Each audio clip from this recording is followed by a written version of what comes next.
तो फाइनली प्यारे बच्चों, जैसा कि आप लोग बिहार बोर्ड से क्लास 9th का जो त्रैमासिक परीक्षा 2025 में दे रहे हैं और आप लोगों का पेपर हिंदी का होने जा रहा है। हिंदी का पेपर आप लोग जो है 18 दिसंबर के दिन देने जा रहे हो। तो बिल्कुल आप लोग सही वीडियो पे आए हो। इस वीडियो को पूरा कंटिन्यू अंत तक देख के जाइएगा, क्योंकि इस वीडियो में हम लोग जो है ना हिंदी का जो है सब्जेक्टिव क्वेश्चन का आंसर आपको कंप्लीट बताने वाला हूँ। तो सारे प्रश्नों को अच्छे से यहाँ से याद करके जाइएगा और एग्जाम में पूरा का पूरा बना दीजिएगा।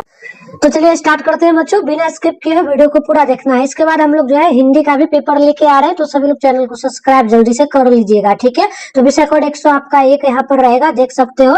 यहाँ पर समय वगैरह 3 घंटा का मिलेगा। 80 नंबर का जो है आपका एग्जाम होगा। या बिल्कुल रियल पेपर है बच्चों, देख सकते हो, बिल्कुल ओरिजिनल है। अच्छे से इसको देख के जाना है, सारे प्रश्नों को रट के जाना और एग्जाम में पूरा का पूरा गर्दा मचाना है, ठीक है। तो चलो स्टार्ट करते हैं और इसका आगे पीडीएफ भी डाउनलोड करने के लिए हम लोग सीख लेंगे। सबसे पहले खंड ब मिलेगा, जिसमें विषय लिस्ट यानी सब्जेक्टिव प्रश्न होगा। इसमें पहला जो क्वेश्चन बोला, निम्नलिखित गद्यांशों में से किसी एक गद्यांश को पढ़ना है और उसके बाद सभी प्रश्नों का क्या करना है, उत्तर आपको देना है, ठीक है। 2 मार्क्स वाला एक क्वेश्चन आपका रहेगा। तो यहाँ पर पांच क्वेश्चन बनाइएगा, 2 मार्क्स के लिए है। तो 10 नंबर आपको यहाँ पर दिया जाएगा। तो आप यहाँ पर देखिएगा ना। तो कौन नंबर वाला जो क्वेश्चन है आप देखेंगे तो ये पूरा का पूरा जो है यहाँ से लेकर के यहाँ तक लाइन दिया गया है। इसको क्या करना है, इसी से आपको ढूंढ करके जो है इन क्वेश्चन का जवाब लगाना है। जैसे कि पहला देखिएगा, भारत की राजभाषा कौन है। इसके अलावा दूसरा है, हिंदी दिवस कब मनाया जाता है। तीसरा क्वेश्चन है कि हिंदी को किस भाषा के रूप में अपनाया जा सकता है। इसके अलावा चौथा है, विश्व की संभवतः सबसे वैज्ञानिक भाषा कौन है। इसके अलावा पांचवा है कि इस गद्यांश का उचित शीर्षक देना है। तो इन पांचों का मैं उत्तर दूंगा, क्योंकि कोई पांचों बनाना है तो 10 मार्क्स मिलेगा, क्योंकि 2 मार्क्स वाला क्वेश्चन है। तो इसका मैं कंप्लीट आंसर दूंगा। इसके अलावा आप देखेंगे तो ये ख वाला है।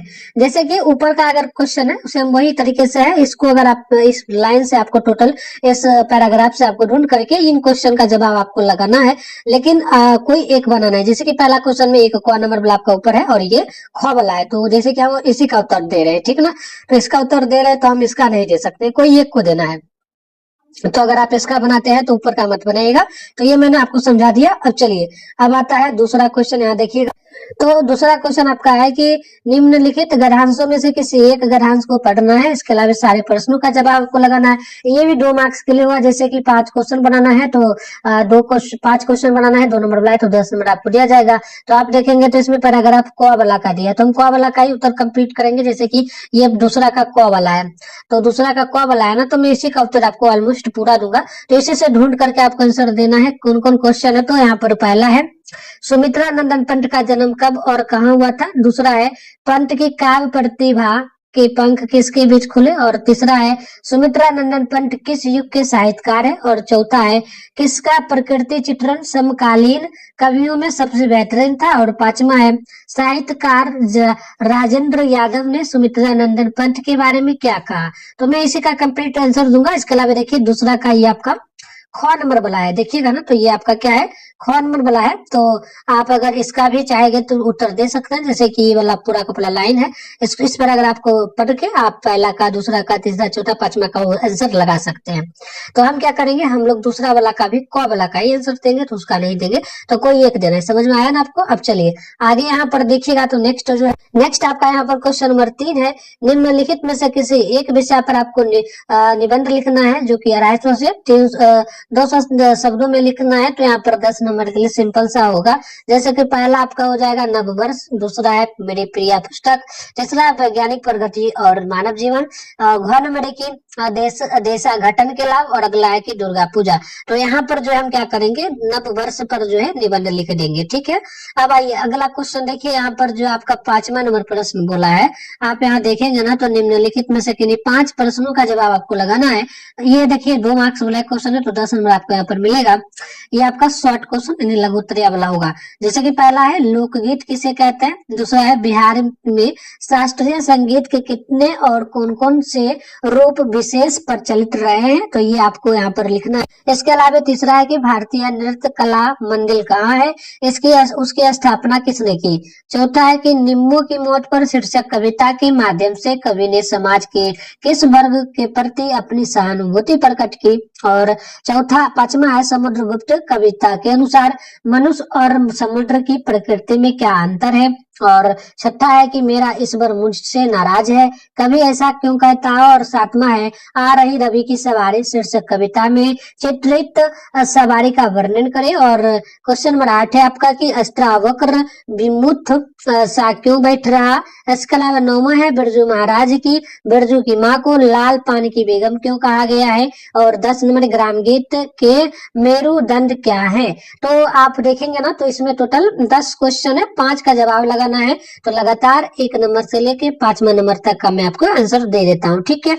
आइए इसका उत्तर देखते हैं, फिर पीडीएफ कहाँ से डाउनलोड आप कर सकते हैं वो भी सिखाएंगे। तो यहाँ पर आप देखेंगे ना तो ये पहला क्वेश्चन है, पहला में आपको जो है गधांश पद के आंसर लगाना था। तो ये क वाला का है, आप लिखेंगे एग्जाम में ना तो जैसे कि पहला लिखेंगे पहला, इसके बाद क्या इस तरीके से अंडरलाइन देखिए क देखिए, फिर आप लोग यहाँ पर आंसर पहला का इस तरीके से लिखेंगे। तो यहाँ पर देखिए पहला क्वेश्चन आपका है भारत की राजभाषा कौन है। तो भारत की राजभाषा हिंदी होगी। दूसरा है हिंदी दिवस कब मनाया जाता है। तो 14 दिसंबर के दिन जो है हिंदी दिवस मनाया जाता है।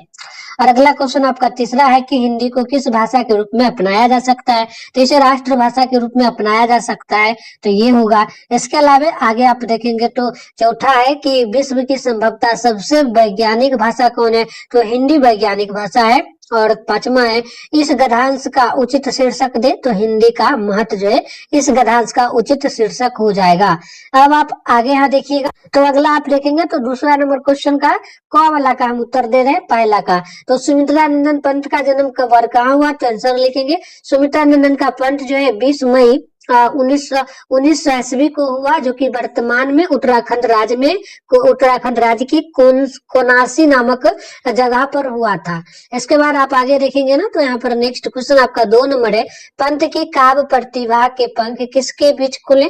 तो आंसर क्या लिखेंगे पंत की काव्य प्रतिभा के पंख जो अरमोला की नैसर्गिक जो है सुषमा के बीच खुले। इसके अलावा आप आगे यहाँ देखेंगे तो नेक्स्ट आपका तीसरा है सुमित्रा नंदन पंत किस युग के साहित्यकार हैं। तो आप लिखेंगे सुमित्रा नंदन पंत हिंदी साहित्य में छायावादी युग के साहित्यकार हो जाएंगे। इसके अलावा आप आगे देखेंगे ना तो नेक्स्ट आपका 4 नंबर बोला गया क्वेश्चन बोला कि किसका प्रकृति चित्रण समकालीन कवियों में सबसे बेहतरीन था। तो आंसर लिखिएगा सुमित्रा नंदन पंत का प्रकृति चित्रण समकालीन कवियों में सबसे बेहतरीन था। आगे आप देखेंगे ना तो नेक्स्ट आपका क्वेश्चन यहाँ पे हो जाएगा 5 नंबर की साहित्यकार राजेंद्र यादव ने सुमित्रा नंदन पंत के बारे में क्या कहा। तो आप लिखेंगे साहित्यकार राजेंद्र यादव ने सुमित्रा नंदन पंत के बारे में कहा है कि पंत अंग्रेजी के रोमानी कवियों की जैसी वेशभूषा में रहकर प्रकृति केंद्रित साहित्य लिखते थे। तो ये कंप्लीट आंसर हो गया 2 नंबर वाला। अब आगे हम लोग देखेंगे तीसरा वाला। तो देखिए तीसरा नंबर जो क्वेश्चन आपका है ना इसमें क्या बोला कि किसी एक विषय पर आपको 250 से 200 शब्दों में निबंध लिखना है। तो हम क्या करेंगे नव वर्ष पर यानी कि न्यू ईयर पे हम लोग निबंध लिखेंगे। तो आप यहाँ पर इस तरीके से आंसर में लिखेंगे नव वर्ष पर निबंध लिखेगा नव वर्ष का आगमन हर किसी के जीवन में नई उमंगों और आशाएं लेकर आता है। यह एक ऐसा समय है जब लोग अपने पिछले साल के अनुभवों से सीखते हुए नए सिरे से जीवन की शुरुआत करने का संकल्प लेते हैं। अब आगे आप यहाँ पर देखेंगे ना तो आगे आपका होगा कि नववर्ष की पूर्व संध्या से ही उत्सव का माहौल शुरू हो जाता है। लोग अपने घरों को सजाते हैं, पार्टियां आयोजित करते हैं और परिजनों के साथ मिलकर खुशियां मनाते हैं। कई जगहों पर सांस्कृतिक कार्यक्रम और आतिशबाजी भी होती है। इसके अलावा आप इसमें और क्या लिखेंगे लिखिएगा कि इस अवसर पर लोग अक्सर नए साल के संकल्प यानी न्यू ईयर्स जो है रिसोल्यूशन लेते हैं, जैसे कि नियमित व्यायाम करना, पढ़ाई पर अधिक ध्यान केंद्रित करना या कोई नई आदत अपनाना। ये संकल्प लोगों को व्यक्तिगत विकास और सकारात्मक बदलाव की दिशा में प्रेरित करते हैं। इसके अलावा आप आगे इसमें और लिखेंगे कि नव वर्ष केवल जश्न मनाने का ही नहीं बल्कि आत्मनिरीक्षण का भी समय है। लोग अपने बीते हुए समय का मूल्यांकन करते हैं और भविष्य के लिए योजनाएं बनाते हैं। यह त्योहार हमें यह याद दिलाता है कि हर अंत का एक नई शुरुआत का प्रतीक है और जीवन में हमेशा आगे बढ़ने की प्रेरणा देता है। संक्षेप में कहेंगे तो नब्बस एक सार्वभौमिक उत्सव है जो कि सभी के लिए ताजगी, उम्मीद और बेहतर संभावनाओं का संदेश लाता है, चाहे वे किसी भी पृष्ठभूमि के हो। तो इस तरीके से आपका ये कंप्लीट हो गया। अब आगे आप देखिएगा तो यहाँ पर चौथा नंबर क्वेश्चन में आपको जो है 5 प्रश्नों का जवाब देना था, तो आप पहला नंबर का आंसर देंगे हम लोग। तो लिखिएगा लोकगीत किसे कहते हैं, तो लिखिएगा शास्त्रीय नियमों की विशेष परवाह न करके सामान्य लोक व्यवहार के उपयोग में लाने के लिए मानव अपने आनंद की तरंग में जो छंदोबद्ध वाणी सहज उद्भूत करता है वही लोकगीत है। इसके अलावा आप आगे देखेंगे तो तीसरा क्वेश्चन आप दूसरा है, बिहार में शास्त्रीय संगीत के कितने और कौन कौन से रूप विशेष प्रचलित रहे हैं, तो आप आंसर में लिखेंगे बिहार में मुख्य रूप से ध्रुपद, ख्याल, दुमली, दादरा और गजल जैसे शास्त्रीय संगीत के रूप में प्रचलित है। भारतीय शास्त्रीय संगीत की दो मुख्य प्रमुख पद्धतियां हिंदुस्तानी संगीत और कर्नाटक संगीत है, जिनमें हिंदुस्तानी संगीत के रूप में बिहार में प्रचलित है। तो अगला क्वेश्चन आप देखेंगे ना, तो यहाँ पर तीसरा क्वेश्चन है कि भारतीय नृत्य कला मंदिर कहाँ है, इसकी स्थापना किसने की थी, तो आंसर में लिखेंगे भारतीय नृत्य कला मंदिर पटना में स्थित है। इसकी स्थापना कला के क्षेत्र में योगदान देने वाले व्यक्तियों द्वारा की गई थी, जिनमें मुख्य रूप से पद्मश्री श्रीमती विद्यांश वाहिनी देवी का नाम आता है, जिन्होंने संस्थान की स्थापना में महत्वपूर्ण भूमिका निभाई थी। नेक्स्ट प्रश्न आप देखेंगे चौथा है, निम्मो की मौत पर शीर्षक कविता के माध्यम से कवि ने समाज के किस वर्ग के प्रति अपनी सहानुभूति प्रकट की, तो आंसर में क्या लिखेंगे, निम्मो की मौत पर शीर्षक कविता के माध्यम से कवि ने समाज के उपक्षित गरीब और शोषित वर्ग के प्रति अपनी सहानुभूति प्रकट की है।